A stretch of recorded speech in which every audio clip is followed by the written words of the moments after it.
Oh, no, it's working. We're good. Okay, is it working? Yes, take it away. Alright, hello everybody, and welcome to my senior thesis TED Talk. For my project, I was investigating how could implementing outdoor education strategies in our current academic system impact students' academic performance as well as mental and physical well-being. Now, before I jump straight into my question, I'd like to bring you back to hopefully a very beautiful time in all of your lives. This was a time without worries and bills and children, possibly. This was a time called childhood. Now, who here remembers their childhood, rolling around in mud with their friends? Oh, this is very sensitive.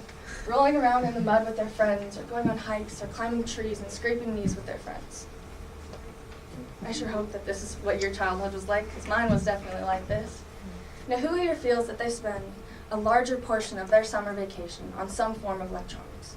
Maybe it's not all the time. We happen to live in a very beautiful place where the mountains are surrounding us constantly and we can go on hikes. But you spend way more time on electronics during your summer than you used to as a child. I know that I definitely do. And you're all probably making the same valid excuse that I make for myself every time I think about this. And that's because we're young adults, and we have responsibilities and things we need to take care of.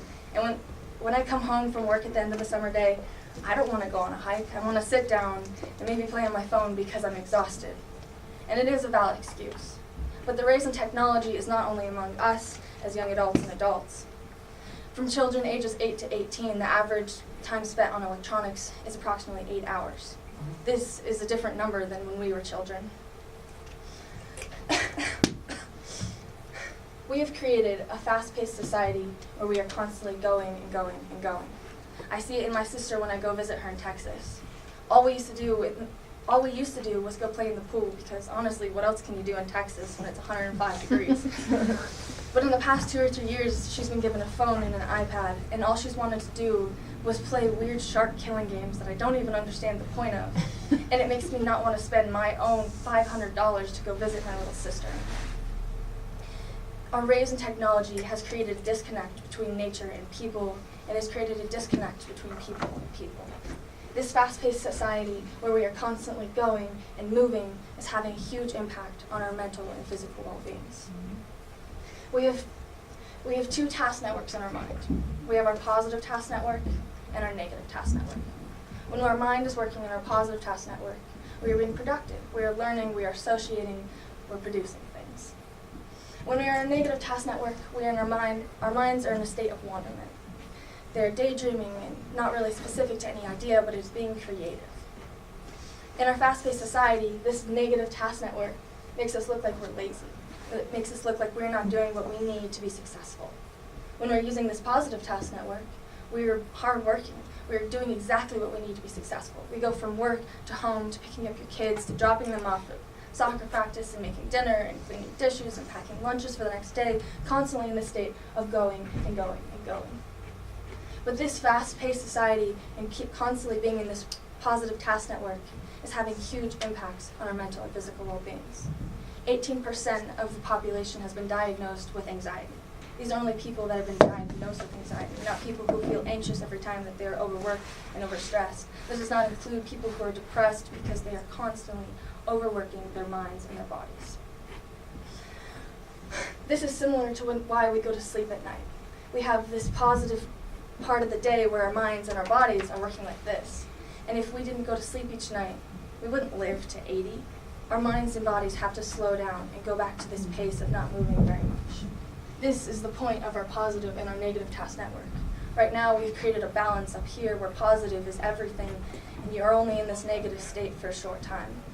We need to create a balance between our positive and our negative so that we live longer and healthier, both mentally and physically. One of the most powerful places that I have been able to use this negative task network is in the outdoors, and especially when I'm with Souls. Souls is an outdoor education program that I'm a part of. It includes only women, and we're all out there for leadership and power, and how can we create a community together while building each other up and also understanding who we are.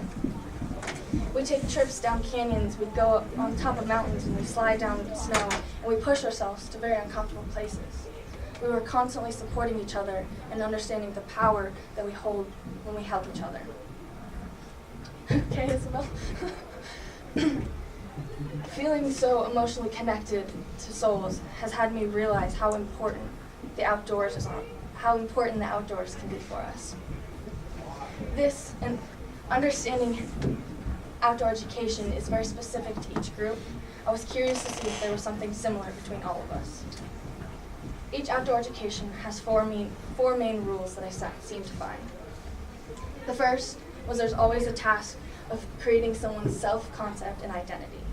You have to understand who you are and push who you are to be passionate and understand what your own capabilities are. The second is there's always a huge push to group affiliation and connection to others. When you're pushing yourself and you're understanding your weaknesses and strengths, you're helping each other know what you can all succeed together. Third is an acquisition of skills and competencies. Have you ever played a sport or learned the guitar or some kind of instrument? When you master or feel something, this is one of the most successful feelings you can feel as a person. Understanding what your own capabilities are changes your own capabilities, and you know where your limits end and begin. Fourth is a change of outlook and attitude. This comes from the first three. If you know who you are, and you know where your limits end and begin, and you know how the world is different, and how each person struggles, and how you're not all the same, and if you can understand the skills that you still need to learn and the skills that you can have a different outlook on life, on where you need to go and where you need to be.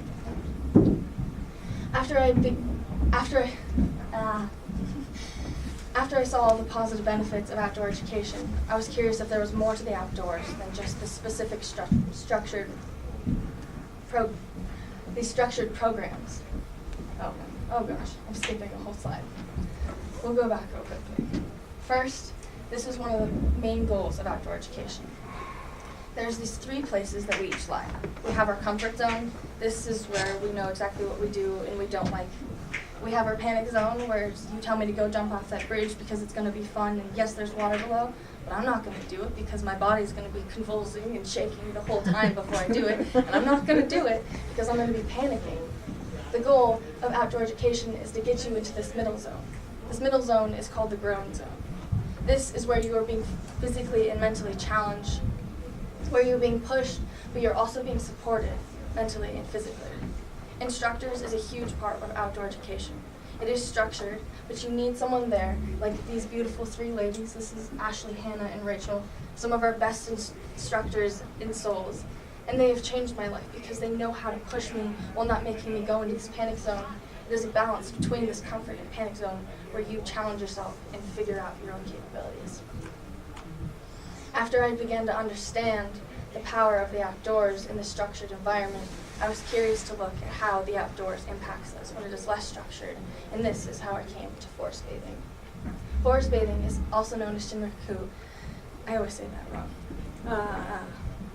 In Japan, forest bathing was established in Japan with this idea that suicide rates were high and everybody was overworked and overstressed. They were constantly working their minds and bodies, and suicide rates were incredibly high. There's even a suicide forest in Japan. People were incredibly stressed, and there's this man that I first researched. His name was Miyazaki. Miyazaki believes that because we evolve in nature, it is where we feel most comfortable. Even if we don't always know it, our physiological functions are still connected to it. He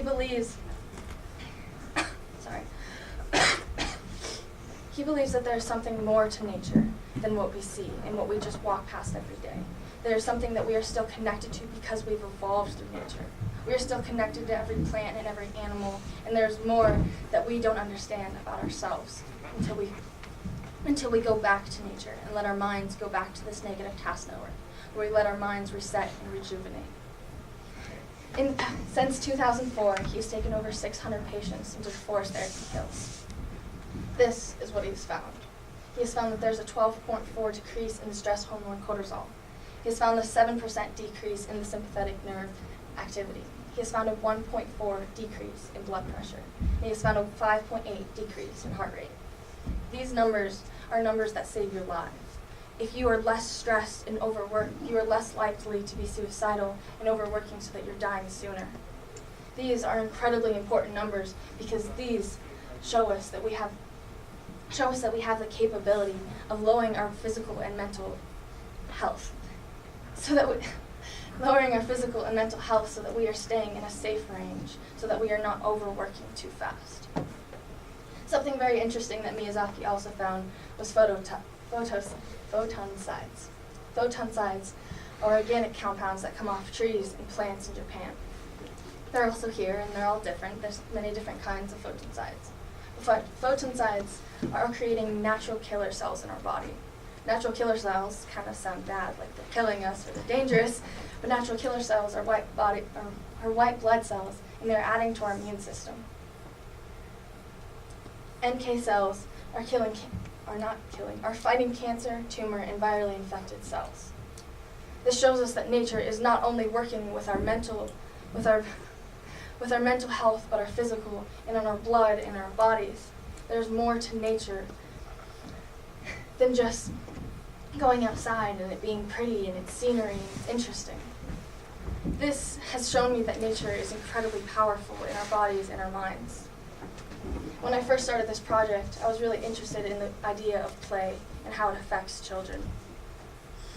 Learning all of the effects of nature has brought me back to the idea of how can we implement this understanding of how nature affects us. If the average child spends 8 hours a day on some form of electronics, and they spend an average of 7 to 8 hours a day in school, where seems like the most natural place to put nature? School.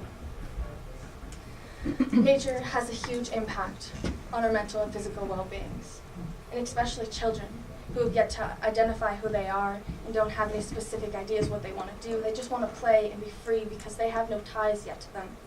Can you imagine if you didn't have that summertime vacation where you just got to play, but you were stuck inside all day just playing on an iPhone? Could you imagine who you would be today? How different you would be? Not many schools have looked into outdoor education programs, and there's not much data on it yet. But many of the schools that have implemented it, who have not yet given data about it, have found that there's a huge impact on their students, their teachers, and the classroom environment. The Natural Wildlife Federation took a survey of over 1,200 different teachers, and they found these two incredibly important statistics. The teachers all agreed, 78% of them agreed, that children who spent regular time in unstructured outdoor education play were able to concentrate and perform better in the classroom. 75% of them agreed that this unstructured play helped them be more creative and problem solve. These are all the same goals of outdoor education and going out and forest bathing. You understand who you are better. You know how to assess risks. You know how to problem solve. You know how to communicate to others. There's more to just being outside that it creates and establishes within you. Now, it's difficult to say that we just have to do this, that we can just shove an outdoor education program into our academic system as it is, because that's incredibly difficult. Nobody wants to quit standardized testing or change who we are because we are so used to this traditional model. And I'm not necessarily suggesting that we change everything. We can't go from an outward bound orientation, which is more possible than just switching to an entirely outdoor education program. But there's something that we need to recognize about the power of the outdoors. We need to go outside, which is why the Natural Federation created the Green Hour. The Green Hour goes off the idea that we need to be outside. We need to spend at least 1 hour every day, not just children, but adults. There's something very powerful in the outdoors, whether it's in our mental or physical well-beings. So if we could just spend 1 hour each day outdoors, we would have an incredible impact on our mental and physical well-beings. And this is what I'm suggesting for us in our current education system. It's not necessarily that we spend 1 hour each day in a solid block, that we need to go outside right now, but we need to have a break. We need to have time when children's minds can reset and rejuvenate. Because if we're in this positive task network and we're constantly being productive, what's the point of being productive if we're losing the creativity, if we're losing the honesty and the reality of that individual? We need to create that balance where children have the break and the time to play, to be productive and learn their own risks so that they can push themselves within the education system, so that they look good on their college application, so that they fight for their jobs, so that they know how to assess these risks. Sorry. To conclude my ideas, I don't know exactly how this is going to look in our education system, but I think it is important for us to relook at how we teach our children and what we see is important. We don't want our children to not have those summers and that play that we had. We want them to not be known by the technological advancements, but by their brains and their actions. We need to give them that oomph and that push to show who they are. Thank you. Are there any questions? Thank you. All right. We'll open it up to questions from the audience and our panel.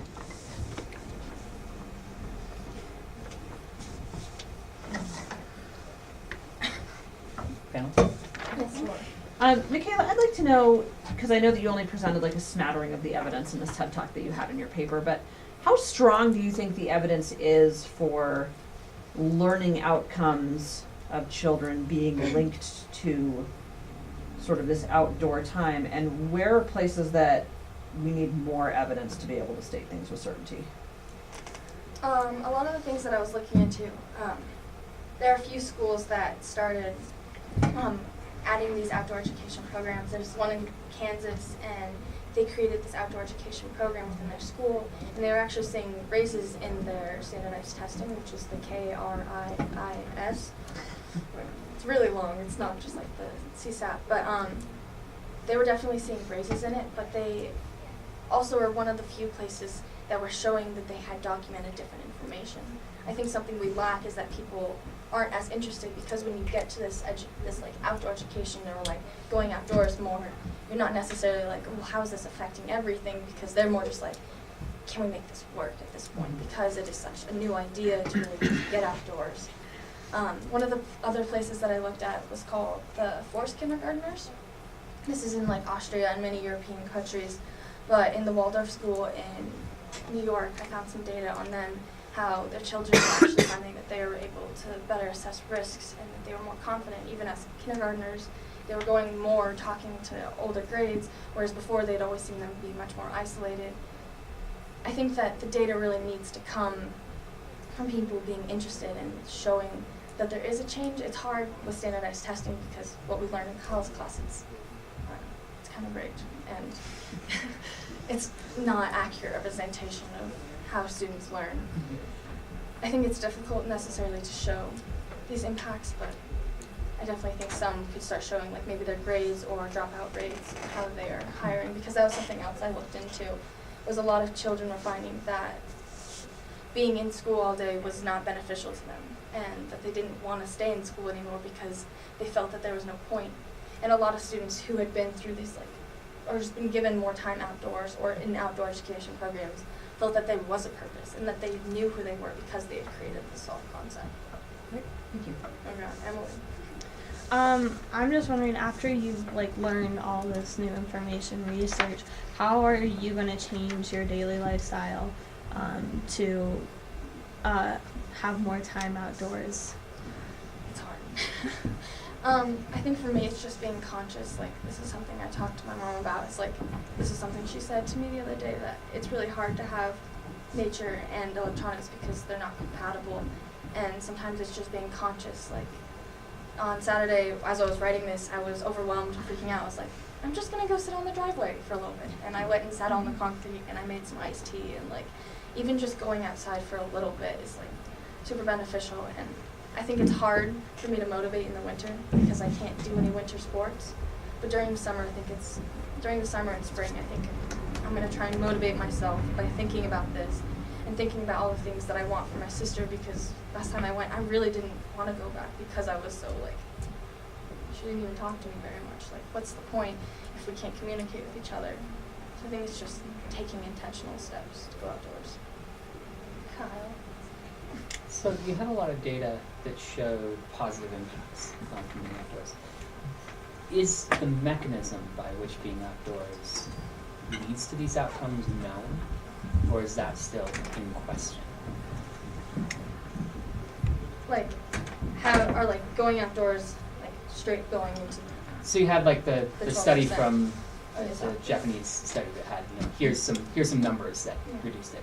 Do we know why, or we just know that? So you also talked about shutting your mind off from your worries. Mhm. So is that connected with being outside, or is that connected with just doing a different task? Like, I think, for example, like, Yeah. going for a bike ride should do that, but what about getting on a stationary bike, not being outside? Would it have a similar impact because it's the distraction of the mind as opposed to being outside? Because Yeah. how well is that known? So there was one research that I did. This one guy, but who knows how credible he really is. But he was saying that like specific things like stationary bikes and things that are just exercise necessarily don't have the same impact as what he was finding, because he went and was part of these studies for Miyazaki, and he was feeling that maybe it was part of a distraction that was helping him. But he does think like from all the they were finding that he was getting from all the guys and the women that he was studying with, that they weren't feeling that same level of de-stress when they were on their stationary or when they were just running with their earbuds in, versus going out and being part of these forests where you were just isolated away from technology and in a specific just. And was that qualitative or quantitative? Like, was that linked to the cortisol levels, or was it simply? That one was linked to the cortisol. That's what I found. Okay. I don't know necessarily if that is for every study. John. What exactly would, well, not exactly, but what would outdoor education look like in a classroom? Just an example, because is it just, taking a calculus class and then spending an hour outside hiking in the woods and then coming back and doing history, or are you learning while you're outside? I guess I'm just a little. That's something I've been working with Ashley on, because it's really hard to determine that, especially because our academic system is already so structured and we know what we like and we know what we do. It's difficult, because I really would love if we could just do that hour or do something like those forest kindergartners. They don't go to they get to school and they spend 3 hours outside, no matter what the weather, they stay outside. And I know that's difficult when we're trying to learn things and prep for tests and be prepared for college, but I don't know necessarily. It'd be awesome if we could create outdoor classrooms where there is a space, if it is warm enough, that we could go out and learn. But ideally, it's just more, how can we create breaks and times where we have unstructured time outdoors? So I'm interested in those those kill cells. Is that right? The natural killer cells. Yeah. I wanted to know if it's more that when somebody's outside they feel better and it's attributed to the kill cells, or can you actually see it in like a brain scan or like physical sort of telltale signs that it's making a difference? So these are the studies that I did from one guy, and then I also did it from Miyazaki, and then I had one more study. What they were finding was that it was creating these NK cells through these photosides, which you can also get from essential oils too. It's like, even if you have a humidifier, yes, and if you can put the oils in it, it's not necessarily that you have to go outside for these. It's just that they're there, and it's something that you can be aware of, that it is helping build these NK cells. I didn't do much more research into NK cells, because that was just a whole nother branch I know that I could have just gone off and kept going with, but I did find it from 3 different studies. Yes, ma'am. Do you think it's more about these benefits, or more about the unstructured time, or about the outdoor time? Like, which is more important? Like, would you get the Outdoor. same benefits of learning, right, and being in that positive task network, but outside? Or do you really need that unstructured sort of free creative time? It's so hard. Well, it's I okay think if you don't have a definite answer. it's really difficult because we all are different, and that's something that we all know. I think the idea of it being unstructured is difficult for some, that you have no specific task that you need to do, and especially as young adults, we don't have a playground to go play on. When I was 7, all I would do was just go play tag. It's a lot easier to just be unstructured, whereas if we just went outside here, it's what do? We walk around the parking lot and we clap or something. But I think that the structured part is important, but I think it's hard to motivate, especially with teenagers, unless it's a class or an X block or something. Even then, I have seen it be very difficult to motivate teenagers. I think it's really a combined of both. Maybe the structured part would more be could we create an outdoor classroom? Needham, they have that space outside where you could go sit and you could learn. And then maybe just also you need to let your mind reset and rejuvenate. Thanks. Yeah, and we are out of time. So thank you very much, Mikayla. If you'll step outside for just a moment. Panel, we're going to try to debrief this one fairly quickly because we are Killing me.